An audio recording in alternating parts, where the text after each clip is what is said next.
Hello मेरे प्यारे बच्चों। तो आज बच्चों का जो है आई थिंक कि मराठी का पेपर हो गया है। अब नेक्स्ट जो है बच्चे मुझे कमेंट कर रहे थे कि मैम हमारा हिंदी का पेपर है, तो हिंदी का जो है वो पैटर्न हमको अपलोड कर दो। वैसे मैंने कल रात में भी एक लाइव सेशन लिया हुआ था, तो वहाँ पे भी मैंने हिंदी का बताया हुआ था किस तरीके से करना है, लेकिन मैंने वो लाइव सेशन सिर्फ 10 मिनट का ही लिया था, थोड़ा जल्दी में लिया था क्योंकि एक बच्चे का आज पेपर था।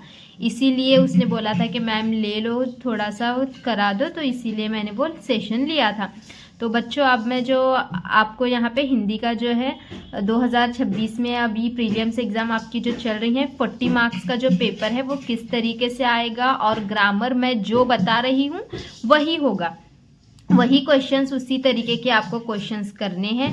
और बहुत सारे बच्चे ये भी पूछते हैं कि मैम जो हमें सेम पेपर चाहिए। तो बच्चों कुछ पेपर हैं इंग्लिश का वगैरह मैंने अपलोड किए हैं, जैसे सेम आपके इसी के आएंगे वैसे। तो अभी हिंदी का मैं आपको प्रैक्टिस की जो आप करने वाले हैं हिंदी की, तो मैं जिस तरीके से ये समझा रही हूँ उस तरीके से उतना ही कर लो। मैं गारंटी देती हूँ कि आपको 40 आउट ऑफ 35 आपके मार्क्स कहीं नहीं जाने वाले। तो चलिए बच्चों हम स्टार्ट करते हैं कि किस तरीके से हमें पेपर का प्रेजेंटेशन और किस तरीके से हमें पेपर को लिखना है।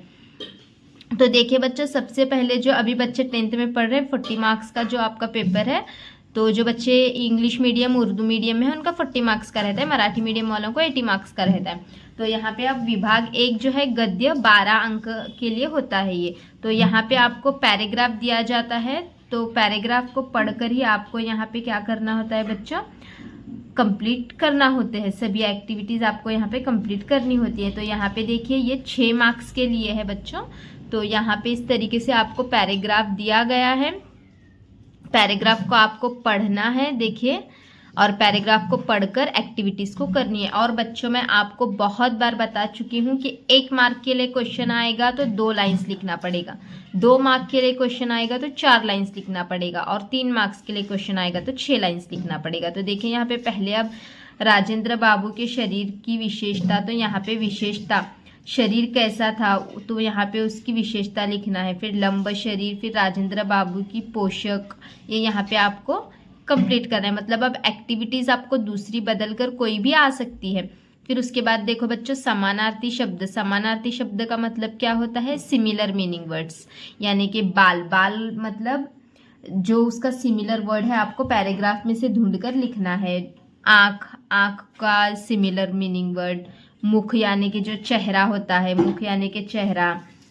तो इस तरीके से आपको सिमिलर वर्ड्स जो है ढूंढकर इसमें से लिखना है, परिच्छेद में से, यानी परिच्छेद यानी कि पैसेज, इसमें से ढूंढकर लिखना है। ठीक है बच्चों, अब हम नेक्स्ट पेज पर जाते हैं। देखिए समानार्थी शब्द मतलब होता है सिमिलर वर्ड्स, और विलोम शब्द का मतलब होता है अपोजिट वर्ड्स। तो बच्चों वीडियो को एंड तक ज़रूर देखो, बिल्कुल स्किप मत करो। मैं जो ज़रूरी पॉइंट्स बता रही हूँ उसको भी देखो, और जल्दी जल्दी से चैनल को सब्सक्राइब करो। तो चलो हम नेक्स्ट पेज पे जाते हैं। अब देखो बच्चों हम इस पेज पे आ गए हैं। ये खादी के वस्त्र तब और अब विषय पर अपने अपने विचार 25 से 30 शब्दों में लिखिए। तो बच्चों सहमत जो होता है वो अपने शब्दों में, सहमत यानी कि अपना जो मत होता है उस पर लिखना है। मैं बहुत बार बता चुकी हूँ कि अपनी जहाँ पे राय देनी होती है उस क्वेश्चन को बिल्कुल नहीं छोड़ना है। हाँ, अगर आपको कुछ लिखना नहीं आ रहा तो 2 मार्क्स के लिए होगा तो आप 4 लाइन छोड़ दो, आगे बढ़ो, और जब बाद में पूरा पेपर कवर हो जाए तब जल्दी जल्दी से इसके आंसर्स लिख डालो। अपने हिसाब से लिखना है, वहाँ पे आपको मार्क्स मिलेंगे। उसके बाद निम्नलिखित पठित गद्यांश पढ़कर दी गई सूचनाओं के अनुसार कृतियाँ कीजिए। तो ये पैराग्राफ पढ़कर आपको कृति करना है। ये 6 मार्क्स के लिए होता है, यानी कि पैराग्राफ के लिए आपको हिंदी के पेपर में टोटल 12 मार्क्स होते हैं।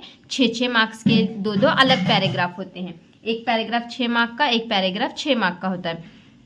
तो बच्चों यहाँ पे आपको ये पूरा पैराग्राफ पढ़ना है, और पढ़कर इसी तरीके से देखो अब यहाँ पे एक्टिविटीज़ होती है। पहला सवाल जो है 1 मार्क के लिए है, हवा बदबू वाली होती है, कारण लिखना है यहाँ पे उसका, क्यों होती है। उसके बाद उपयुक्त गद्यांश से अंग्रेजी शब्द ढूंढ कर लिखिए, ये भी 1 मार्क के लिए। मतलब जैसे अब अंग्रेजी शब्द ढूंढो, मतलब कोई वर्ड्स ऐसे होते हैं, मतलब यहाँ पे हिंदी में ही लिखा गया है। तो जैसे अब हम कुछ शब्द ऐसे होते हैं जिसको हिंदी में भी वही बोलते हैं, मराठी में, इंग्लिश में भी वही बोलते हैं, तो वैसे शब्द को आपको ढूंढकर इसमें से लिखना है। मतलब जैसे देखो यहाँ पे कंपोस्ट, कंपोस्ट ये शब्द जो है हिंदी में यहाँ पे दिया गया है, इंग्लिश में कंपोस्ट, ये तो इस तरीके के शब्द लिखना है आपको। उसके बाद देखो बच्चों नेक्स्ट जो है, अब देखो मैं आपको बताई थी विलोम शब्द यानी कि क्या अपोजिट वर्ड होता है। तो यहाँ पे देखो बच्चों गद्यांश में से विलोम शब्द को ढूंढकर लिखिए। तो विलोम शब्द यानी कि अपोजिट वर्ड्स होते हैं, तो अपोजिट वर्ड को दो जोड़ी आपको बनानी है, वहाँ पे अपोजिट वर्ड को ढूंढकर लिखना है।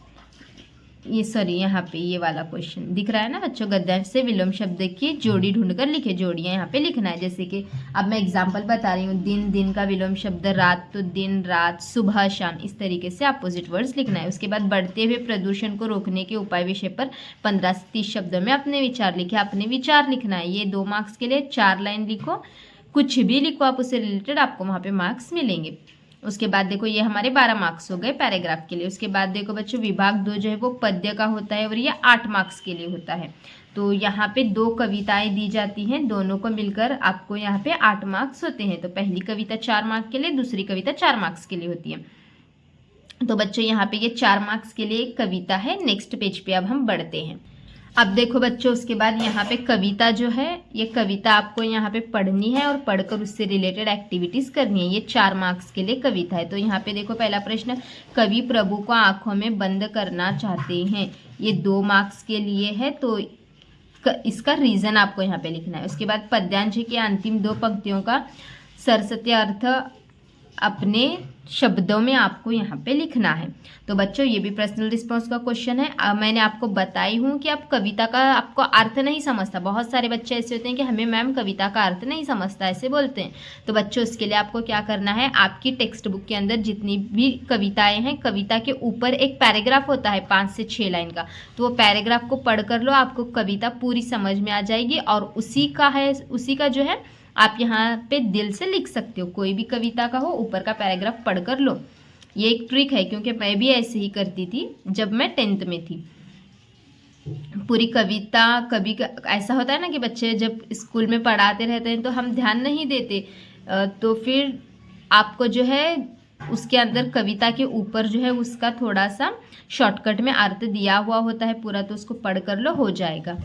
फिर उसके बाद देखो बच्चों दूसरी कविता, निम्नलिखित पठित पद्यांश पढ़कर दी गई सूचनाओं के अनुसार कृति की जाए। यहाँ पे भी एक जो है कविता के जैसे यहाँ पे एक छोटी सी कविता दी गई है, वो भी पढ़कर आपको यहाँ पे एक्टिविटी करना है। देखो ये यहाँ पे कवि के अनुसार सबके लिए ये समान है, तो क्या क्या चीज़ें समान है वो यहाँ पे लिखना है। उसके बाद पद्यांश की अंतिम 7 पंक्तियों का सरल अर्थ 25 से 30 शब्दों में लिखिए। तो अब इसकी ये 7 पंक्तियों का अर्थ लिखना है। तो अर्थ लिखने के लिए आपको टेक्स्ट बुक में से जो पैराग्राफ, कविता के ऊपर पैराग्राफ है वो पढ़ कर लो, वही उसी का अपने दिल से लिखना है, सिर्फ पढ़ कर लो, जो भी मतलब आपको समझता है वो दिल से लिखना है।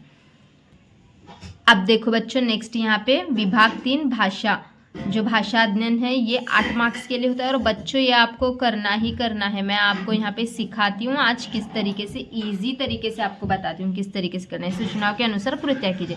सबसे पहले जब आप ग्रामर में जाओगे तो सबसे पहले यही होगा, मानक वर्तनी के अनुसार सही शब्द छांट कर लिखिए।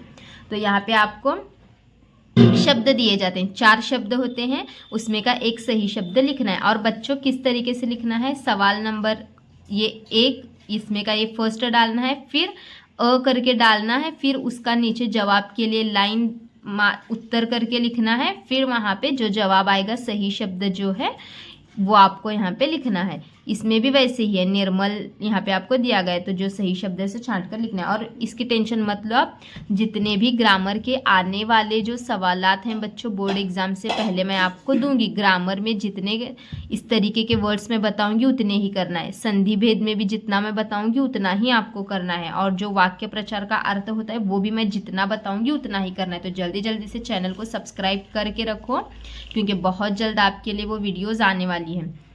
उसके बाद बच्चों देखो, निम्नलिखित में से किसी एक अवयव का वाक्य में प्रयोग कीजिए। तो ये भी इसी तरीके से सेम ऐसे ही क्वेश्चन आता है। दूसरा क्वेश्चन यही रहता है कि वाक्य में इसका प्रयोग करो। के लिए यानी कि इसको जो है आप कोई भी एक वाक्य बना देना है। उसके लिए मैं वहाँ पे जा रही थी, तो इस तरीके से उसके लिए मैं जो है कुछ भी ऐसे आप आगे यहाँ पे ज्वाइन कर सकते हो। सेंटेंस के लिए यहाँ पे आना है, तो उसी चीज़ के लिए मैं बाजार गई थी, तो के लिए यहाँ पे आना चाहिए। फिर उसके बाद देखो बच्चों, शाबाश। शाबाश यानी इस पर आपको सेंटेंस बनाना है। क्या आएगा? तुम शाबाश, तुमने बहुत अच्छा काम किया। इस तरीके से सेंटेंसेस आपको बनाने हैं। उसके बाद देखो बच्चों, कृति पूर्ण कीजिए। तो यहाँ पे संधि शब्द, संधि विच्छेद और संधि भेद। यहाँ पे थोड़ा सा संधि का ग्रामर बहुत से बच्चों को टफ जाता है। मैं इसका एक अलग से एक क्लास लेके मैं आपको समझाऊंगी इसका। फिर उसके बाद निम्नलिखित मुहावरों का अर्थ जो है लिखकर इसको वाक्य में प्रयोग कीजिए। बच्चों ने थोड़ा सा यहाँ पे लिखा हुआ है। तो यहाँ पे देखो, तंग करना। तंग करना यानी कि मुहावरे का अर्थ क्या है? परेशान करना। तो अब वाक्य में किस तरीके से प्रयोग करना है? बहुत से बच्चे क्या गलती करते हैं मैं बताती हूँ। तंग करना जो होता है बच्चे किस तरीके से करते हैं? निम्नलिखित मुहावरे का अर्थ लिखकर उचित वाक्य में प्रयोग कीजिए। तो सिर्फ यहाँ पे इसका अर्थ लिखना है। तंग करना यानी परेशान करना। उसके बाद वाक्य, फिर नीचे इस तरीके से आपको लिखना है, वाक्य में प्रयोग, फिर 2 डॉट देकर जो आपको वाक्य बनाना है वो बनाओ। तो यहाँ पे तंग करना, तो क्या लिख सकते हैं आप? मैं लिखती हूँ, मेरी क्लास के बच्चे मुझे बहुत तंग करते हैं, परेशान करते हैं। ये आपके सेंटेंस में नहीं आना चाहिए। आपके सेंटेंस में ये आना चाहिए कि तंग करते हैं, परेशान करते हैं उसका अर्थ है। सिर्फ अर्थ लिखना है और इसी को वाक्य में प्रयोग करना है। उसके बाद नेक्स्ट फिक्स क्वेश्चन ऐसे ही रहते हैं। काल भेद पहचान कर लिखिए। अब ये देखो बच्चों, यहाँ पे काल भेद पहचान कर लिखिए। इसमें कहाँ तक चल रहे हैं जहाँ भी आता है वो होगा वर्तमान काल। ये वर्तमान काल इस तरीके से नहीं लिखते, इस तरीके से लिखते हैं यहाँ पे वर्तमान काल। ठीक है, ये इस तरीके से लिखते हैं वर्तमान काल। ये बच्चों ने यहाँ पे रॉन्ग लिखा हुआ है। तो उसके बाद देखिए, कहाँ तक चल रहे हैं? वर्तमान काल है ये। और कल क्या खाया था यानी कि भूतकाल। तो ये काल भेद पहचान कर लिखिए। वर्तमान काल में है आता है लास्ट को, और भूतकाल में था और भविष्य में होगा। तो इस तरीके से आपको ये करना है। उसके बाद बच्चों, विभाग 4 में जो है रचना विभाग उपयोजित लेखन, ये जो है वो 12 मार्क्स के लिए। और बच्चों ये सेक्शन आपको करना ही करना है। बहुत सारे बच्चे इसको छोड़ देते हैं, मतलब ये छोड़ो मत, इसको करो। पत्र लेखन, निम्नलिखित जानकारी के आधार पर पत्र लेखन लिखिए। अजय सिन्हा, ये यहाँ पे पत्र ऐसे इस तरीके से, अजय सिन्हा, अंजना सिन्हा, सुंदर नगर जत से नगर विकास अधिकारी नगर परिषद को बच्चों को खेलने के लिए बगीचा बनवाना हेतु पत्र लिखती है। ये जो है ये पत्र थोड़ा सा टफ रहता है। अब आगे का एक बताती हूँ। यहाँ पे देखो बच्चों, चेतन सोनवने आज़ाद नगर चिखली से अपनी सहेली मित्र फरहान शेख तिलक नगर रायपुर को बहन की शादी में आमंत्रित करने के लिए पत्र लिखता है। तो इस ऐसे टाइप के पत्र आसान होते हैं। तो बच्चों सबसे पहले आपको क्या करना होता है, यहाँ पे ऊपर नाम डालना है यहाँ पे। ठीक है, अब क्या डालेंगे हम? ये नाम डाले हमने, चेतना सोनवने। ठीक है, ये हम नाम डालेंगे इस तरीके से। फिर यहाँ पे ये जो एड्रेस दिया हुआ है आज़ाद नगर वगैरह, ये सब हम यहाँ पे एड्रेस वगैरह इस तरीके से डालकर यहाँ तक इस तरीके से इतना एड्रेस वगैरह लिखेंगे। उसके बाद किसको हमें पत्र लिखना है? अपने मित्र को पत्र लिखना है। तो हम नीचे क्या लिखेंगे? प्रिय मित्र। फिर पहले पैराग्राफ में हम लिखेंगे मैं ठीक हूँ, आशा करता हूँ कि तुम भी ठीक होगे। बहुत दिन हो गए तुम्हें पत्र नहीं लिखा था, तो सोचा कि आज तुमको पत्र लिखूँ।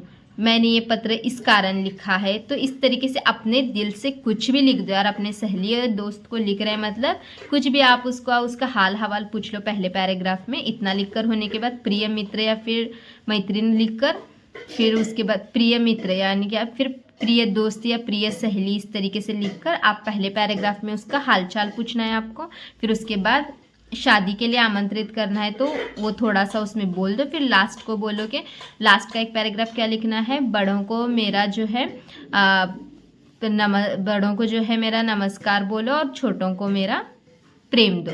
तुम्हारी सहेली अब क, या फिर यहाँ पे नाम है तो चेतना सोनवने। तो इस तरीके से आपको यहाँ पे लिखना है। फिर उसके बाद देखो बच्चों, ये वाला विज्ञापन लेखन, आकलन प्रश्न और निबंध लेखन, और इसी को और जो होता है यहाँ पे नहीं, 3 ही है आपको एक्टिविटीज़। इसमें से कोई भी आपको निम्नलिखित जानकारी के आधार पर 50 से 60 शब्दों में विज्ञापन तैयार कीजिए। तो ये जो है आपको 4 मार्क्स के लिए होता है यहाँ पे ये।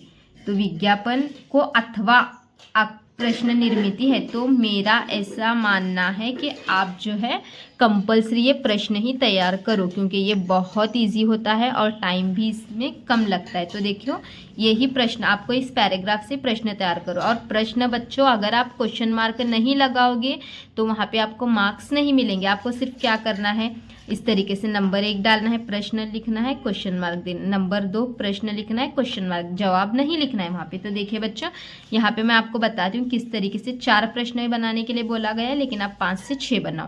तो यहाँ पे देखो, पिताजी ने धोती ऊपर कर ली, कुर्ते की बाहें चढ़ा ली और अपना पहाड़ी मोटा डंडा दाहिने हाथ से कंधे पर संभाले। तो अब इसमें से मैं इस सिंपल से प्रश्न आपको बताती हूँ। पिताजी ने क्या ऊपर कर ली, ये क्वेश्चन बना। उसके बाद पिताजी ने किसकी बाहें चढ़ा ली, ये भी क्वेश्चन बना। उसके बाद पिताजी ने क्या दाहिने हाथ पे, सॉरी यहाँ पे देखो ये, और अपना पहाड़ी मोटा डंडा दाहिने हाथ से कंधे पर संभाले। पिताजी ने अपना पहाड़ी मोटा डंडा कौन से हाथ से संभालिया, किस हाथ से संभाली, ये भी क्वेश्चन बनता है। बायां हाथ तेजी से हिलाते, पिताजी ने कौन सा हाथ तेजी से हिलाया, प्रश्न चिन्ह। इस तरीके से क्वेश्चंस बनते हैं। ये इस तरीके से 5 से 6 क्वेश्चंस बना हो जाएगा, सिंपल है। उसके बाद देखो बच्चों, निबंध लेखन, निम्नलिखित विषयों में से किसी एक विषय पर 60 से 70 शब्दों में निबंध लिखन। तो मोबाइल शॉप या वरदान, फिर उसके बाद यदि मैं पंछी होता, तो कोई भी हेडिंग को 1 मार्क होता है बच्चों, तो हेडिंग डालना मत भूलो। ये हेडिंग आपको एज इट इज़ लिखा भी आपने तो 1 मार्क मिल जाएगा, और उसके बाद आप थोड़ा सा उससे रिलेटेड लिख लो। तो 4 मार्क्स के लिए यानी कि 1 पेज तो लिखो, ठीक है बच्चों। और अगर नेक्स्ट वीडियो आपको कोई चाहिए तो मुझे कमेंट करो, मैं आपको भेज दूंगी।